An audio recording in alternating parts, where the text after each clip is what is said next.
بسم اللہ الرحمن الرحیم۔ ہمارے اس ویڈیو کا موضوع ہے قربانی کا شرعی حکم۔ ویڈیو کو شروع کرنے سے پہلے آپ سے گزارش ہے کہ چینل کو سبسکرائب کیجئے اور ویڈیوز کو دوسروں کے ساتھ بھی شیئر کیجئے، اور تاکہ آپ بھی اس خیر کے کام میں ہمارے ساتھ شامل ہو جائے۔ جزاکم اللہ خیر۔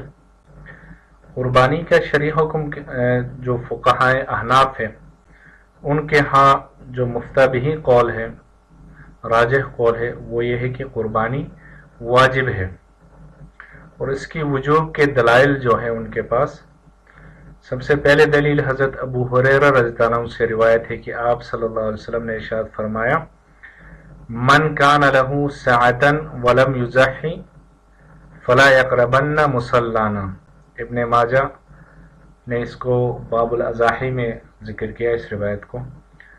آپ صلی اللہ علیہ وسلم نے ارشاد فرمایا کہ جو شخص قربانی کی استطاعت رکھے، وسعت رکھے، پھر بھی وہ قربانی نہ کرے تو وہ ہرگز ہماری عیدگاہ کے قریب نہ آئے، ہمارے مصلی یا عیدگاہ کے قریب نہ آئے۔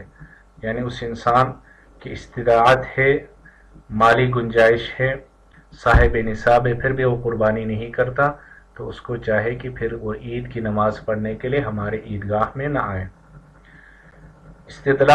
وجہ استدلال ہے کہ اگر قربانی واجب نہ ہوتی بلکہ سنت مؤکدہ ہوتی تو قربانی نہ کرنے کی صورت میں اتنی سخت وعید بیان نہ کی جاتی، کیونکہ اتنی سخت وعید تو صرف واجب عمل کے ترک پر ہی بیان کی جاتی ہے۔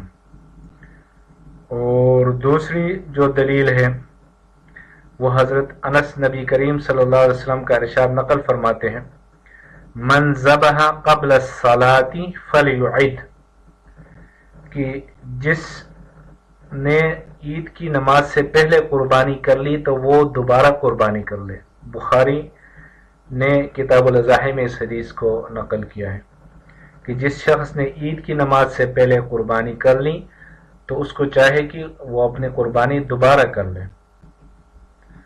وجہ استدلال اس حدیث سے یہ ہے کہ جن صحابہ کرام رضوان اللہ علیہم اجمعین نے عید الاضحیٰ کی نماز سے پہلے قربانی کر لی تھی تو آپ صلی اللہ علیہ وسلم نے انہیں عید کی نماز کے بعد قربانی کے اعادے کا حکم دیا، دوبارہ قربانی کرنے کا حکم دیا۔ اور اعادہ کا حکم دینا یہ وجوب کی علامت ہے، یعنی ایک چیز کو، ایک حکم کو یا عبادت کو دوبارہ لوٹانے کا جب آپ صلی اللہ علیہ وسلم نے حکم دیا تو اس سے معلوم یہ ہوتا ہے کہ وہ حکم واجب ہے۔ اگر سنت ہوتا تو اس کو لوٹانے کا آپ صلی اللہ علیہ وسلم حکم نہ دیتے۔